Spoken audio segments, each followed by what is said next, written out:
പിതാവിൻ്റെയും പുത്രൻ്റെയും പരിശുദ്ധാത്മാവിൻ്റെയും നാമത്തിൽ ആമേൻ. എൻ്റെ പ്രിയപ്പെട്ടവരെ, ഇന്ന് ജനുവരി 5-ാം തീയതി തിങ്കളാഴ്ച. അമ്മേ പരിശുദ്ധ അമ്മേ, അമ്മേ പരിശുദ്ധമേ, ദൈവമാതാവേ, കൃപാസനത്തിലൂടെ ഞങ്ങളുടെ ദേശത്തിനും അമ്മ മധ്യസ്ഥം തേടി തന്ന എല്ലാ അനുഗ്രഹങ്ങൾക്കും കൃപകൾക്കും ഞങ്ങളിപ്പോൾ ഹൃദയം നിറഞ്ഞ നന്ദി പറയുന്നു.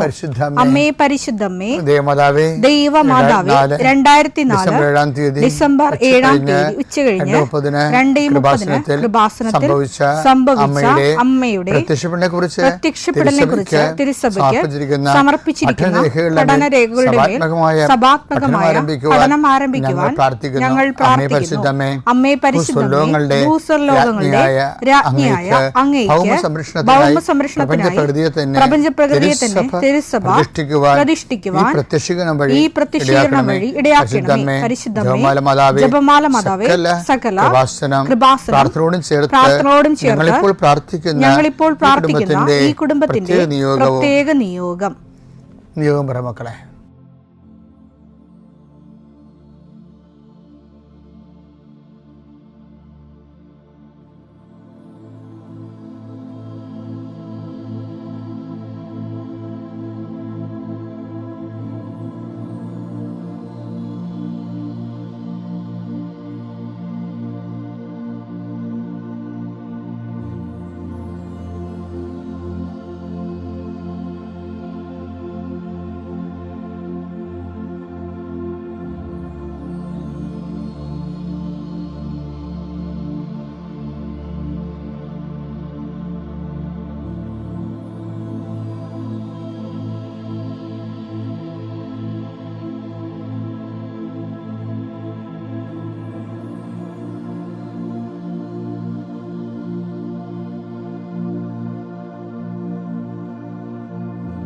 അമ്മയുടെ പ്രത്യക്ഷീകരണത്തിന്റെ ഈ അനുഗ്രഹവേളയിൽ ഞങ്ങൾക്ക് സാധിച്ചു തരുവാൻ കനിയണമേ.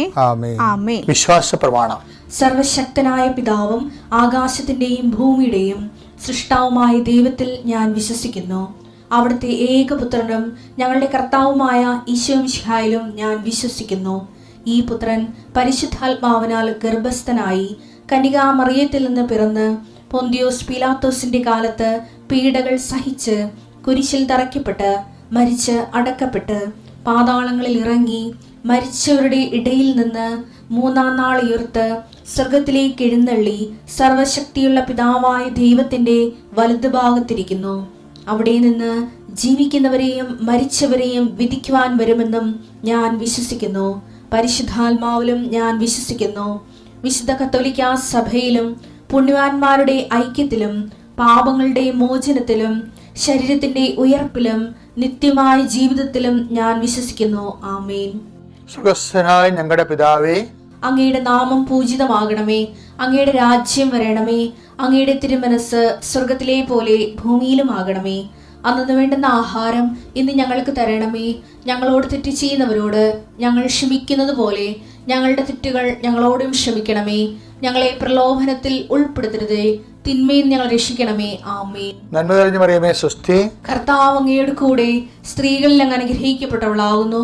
അങ്ങയുടെ ഉദരത്തിൻ ഫലമായി ഈശോ അനുഗ്രഹിക്കപ്പെട്ടവനാകുന്നു. പരിശുദ്ധ മറിയമേ, തമ്പുരാന്റെ അമ്മേ, പാപികളായ ഞങ്ങൾക്ക് വേണ്ടി ഇപ്പോഴും ഞങ്ങളുടെ മരണസമയത്തും തമ്പുരാനോട് അപേക്ഷിക്കണമേ. ആമേൻ. കർത്താവേ, നിന്റെ ഉന്നതമായ നാമത്തിന് സ്വസ്ഥം ചെയ്യുന്നു. കർത്താവേ, നിന്റെ വിശുദ്ധ പൗരോഹിത്യത്തെ മഹത്വപ്പെടുത്തണമേ. കർത്താവേ, സഭയിലുള്ള സാന്നിധ്യം പ്രകടമാക്കണമേ. 40 വർഷം ഞാൻ അർപ്പിച്ച കൃപാന്റെ യുഗതിയാൽ കൃപാസനത്താരെ ജീവനോടെ പ്രത്യക്ഷപ്പെട്ട മാതാവിൻ്റെ മധ്യസ്ഥത്താൽ ഞാൻ മക്കളെ ഈശോ നാമത്തെ ആശീർവദിക്കുന്നു. കർത്താവേ, ജോലിയില്ലാത്തവര്, വീടില്ലാത്തവര്, ജീവിതത്തിൽ കലഹങ്ങളും ഭിന്നത പിരിഞ്ഞു താമസിക്കുന്ന ജീവിത പങ്കാളികളെ, കുഞ്ഞുങ്ങളുടെ തെറ്റായ അവസ്ഥകൾ കണ്ട് വിഷമിക്കുന്ന മാതാപിതാക്കന്മാരെ, ശാരീരികമായ രോഗങ്ങളെ അവസരപ്പെടുന്നതും രോഗം ആകുന്നതിന് സമയമെടുക്കുന്നില്ല എന്ന് ഓർത്ത് ഉത്കണ്ഠപ്പെടുന്നവരെയും സമർപ്പിച്ച് പ്രാർത്ഥിക്കുന്നു. ഇന്ന് യാത്ര ചെയ്യുന്നവരെ, ഇന്നത്തെ യാത്രയ്ക്ക് വേണ്ടി വിവിധമായ ഒരുക്കിയിരിക്കുന്ന ലക്ഷ്യങ്ങൾ, കണ്ടുമുട്ടുന്ന വ്യക്തികൾ, സംസാരിക്കുന്ന സംഭാഷണങ്ങൾ, എഴുതുന്ന രേഖകൾ, ഒപ്പിടുന്ന ഡോക്യുമെൻറ്റുകൾ, പങ്കെടുക്കുന്ന ഇൻ്റർവ്യൂകൾ, സെൻഡ് ചെയ്യുന്ന മെസ്സേജുകൾ എല്ലാം കർത്താവിൻ്റെ കൃപയാൽ നിറയപ്പെടാനും, നീ ഇന്ന് തിരികെ എത്തുന്ന സമയത്ത് കർത്താവിൻ്റെ കൃപ നിന്നും നിറഞ്ഞു നിന്നുകൊണ്ട് സന്തോഷം വന്ന് ഉറങ്ങുവാനും, ഇന്നത്തെ ദിവസം മുൻനിർത്തി നീ കണ്ടുമുട്ടുന്ന ഓരോ നിമിഷങ്ങളെയും, നിൻ്റെ ഓരോ സമയങ്ങളെയും, സന്ദർഭങ്ങളെയും, എല്ലാം സംരംഭങ്ങളെയും പരിശുദ്ധമ്മ ദൈവമാതാവിൻ്റെ മധ്യസ്ഥത്തിൽ രാത്രിയും തിരിച്ചെത്തുന്നവരെ കർത്താവിൻ്റെ നാമത്തിൽ മാതാവിൻ്റെ മധ്യസ്ഥതയിൽ ഞാൻ നിൻ്റെ ജീവിതത്തെയും നിൻ്റെ കുടുംബത്തെയും ഈശോ നാമത്തെ ആശീർവദിക്കുന്നു. ലൂക്ക 22:31.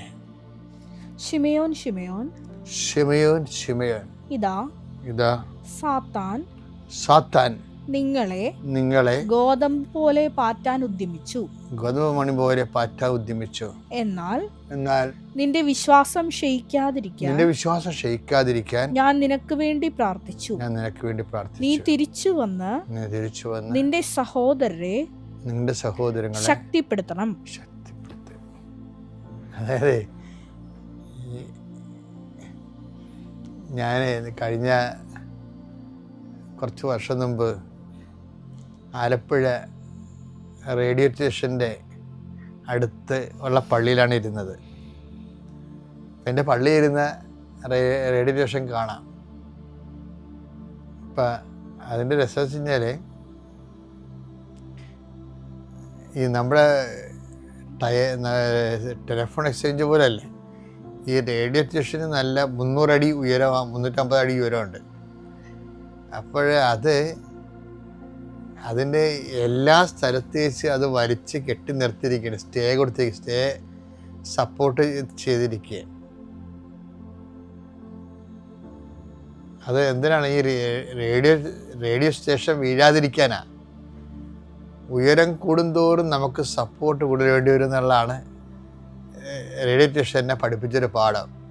ഉയരം കൂടുന്നില്ലെങ്കിൽ ഇപ്പം ടെലിഫോൺ എക്സ്ചേഞ്ചിനൊക്കെ പ്രത്യേകിച്ച് വലിച്ചു കെട്ടണ സ്റ്റേ വയറൊന്നും ഇല്ലല്ലോ, സ്റ്റേ കമ്പികളൊന്നും ഇല്ല. സ്റ്റേഷൻ നല്ല ഉയരമാണ്, അതുകൊണ്ട് എല്ലാ 4 പാടേക്കും അത് വലിച്ചു കെട്ടണമുണ്ട്. വിശ്വാസത്തിൽ എപ്പോഴും വ്യക്തി വളരുന്നതനുസരിച്ച് കർത്താവ് 2 സ്റ്റേ ആണ് പറയണത്. ഒന്ന്, ഞാൻ തന്നെ നിനക്ക് വേണ്ടി പ്രാർത്ഥിക്കുകയായിരുന്നു. പിന്നത്തെ സ്റ്റേ എന്താണ്?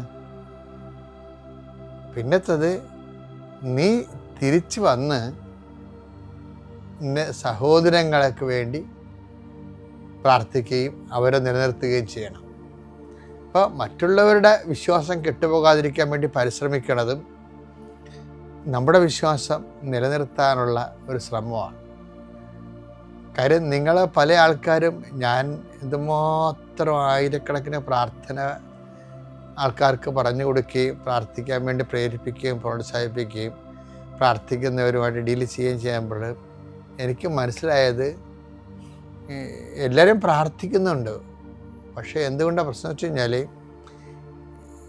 ഈ പ്രാർത്ഥന എന്ന് പറയുന്നത് ഒരു കോമൺ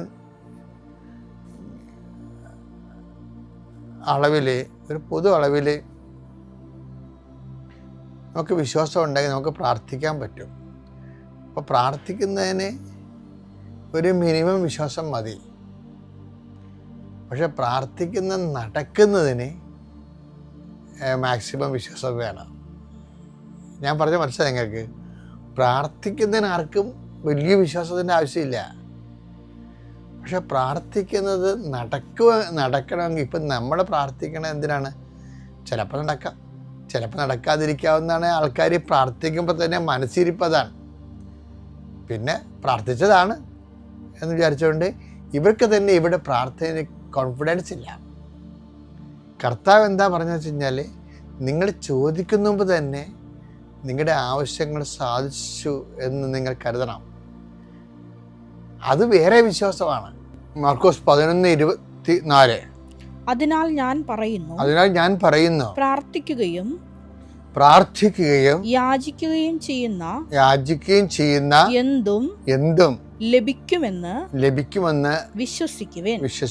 നിങ്ങൾക്ക് ലഭിക്കുക തന്നെ ചെയ്യും. അപ്പം ഇതിൻ്റെ വിഷയം എന്ന് വെച്ച് കഴിഞ്ഞാൽ, അച്ഛൻ നേരത്തെ എന്താ പറഞ്ഞത്, പ്രാർത്ഥിക്കുന്നതും അതിന് ഒരു മിനിമം വിശ്വാസം ഉണ്ടാകണം. പക്ഷെ പ്രാർത്ഥിക്കുന്നത് ലഭിക്കുമെന്ന് വിശ്വസിക്കാൻ മാക്സിമം വിശ്വാസം വേണം.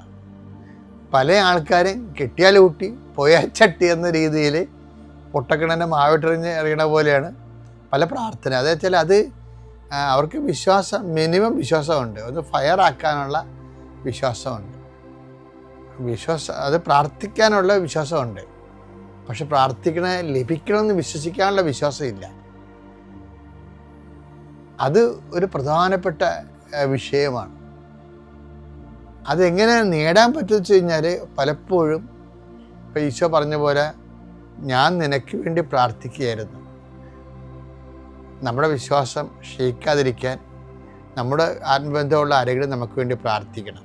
രണ്ടാമത്തേത് എന്താണ്, നമ്മൾ തന്നെ മറ്റുള്ളവരുടെ വിശ്വാസം വർദ്ധിക്കാൻ വേണ്ടി അവരെ പിന്തുണച്ചുകൊണ്ടും അവരെ പ്രോത്സാഹിപ്പിച്ചുകൊണ്ടും വിശ്വാസം വളർത്തണം. അങ്ങനെ വരുമ്പോഴാണ് ഈ വിശ്വാസം നമുക്ക് കിട്ടുന്നത്. എന്താണ്, പ്രാർത്ഥിക്കണം ലഭിച്ചു എന്ന് വിശ്വസിക്കുക എന്നുള്ള വിശ്വാസം നമുക്ക് ലഭിക്കുന്നത്.